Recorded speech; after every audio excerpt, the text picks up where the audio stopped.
Hi Tolland, it's Steve Bousquet with American Landscape and Lawn Science. I'm the lawn science guy, and today I put a video together about moss and what to do about it, how to treat it, and what you should and shouldn't do. So if you're a homeowner in Tolland, Connecticut, and you have questions about moss or even questions about your lawn, please watch the video and contact us. You can always reach us at lawnscience.com. Thanks for watching.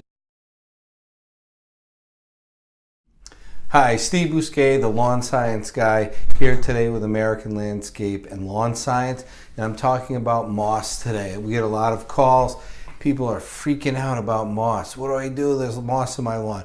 Well, it's the end of March. It's very early spring. The lawn has not been growing for the past 3-4 months, so moss is kind of filled in and taken over a little bit in these yards. Now, a lot of people think, well, I have moss, that means I have low pH, I need to lime. Well, this moss right here that came from a backyard, I'm going to continue with more information on this in the video. This moss came from a lawn that had a perfect pH of 6.8. I have the soil test right here. It has optimum calcium, optimum magnesium. The pH is almost perfect, and yet we have moss. Well, that's because the yard is very shady.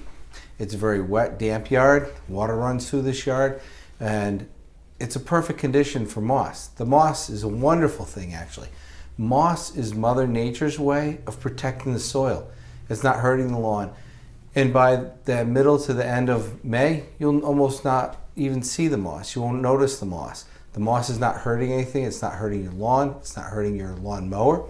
And people just should leave it alone. A lot of people will get out and rake really hard and get blisters and work very, very diligently to clean the moss up, and then it grows back. Yeah, because it's almost impossible to get all the moss, and it will continue to grow during the periods of the year that it's getting the support to grow.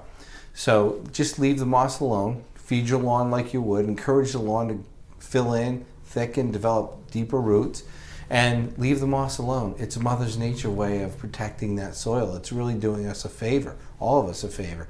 If you don't have the moss there in the winter time, you would have erosion, you would have rutting, big grooves and dips in the lawn, and that would just create more work with soil.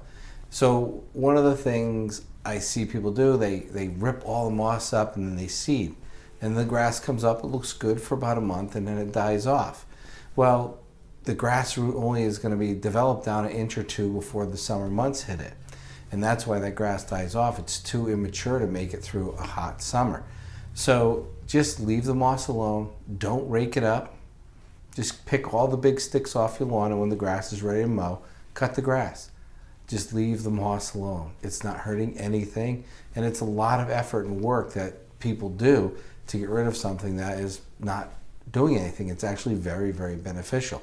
So again, this is what the moss looks like. I'm sure everyone's familiar with what moss looks like. It grows. It's okay. It doesn't hurt anything. Just leave it alone. And then by the middle of March, middle of May, you're not even going to realize that it was there. The grass is going to thicken, fill in, especially if you're on a lawn science program where the lawn's being fed properly and at the right times and the right amount of nutrients. So, I hope you like this video. Please subscribe to our channel and give it a thumbs up in the video in the YouTube box there. And if you would like more information about our company, I'm going to put a link below where you can just click on the lawnscience.com link and get a hold of us. Or if you have questions or like more information about moss or your yard, you can reach me at 860-642-9966.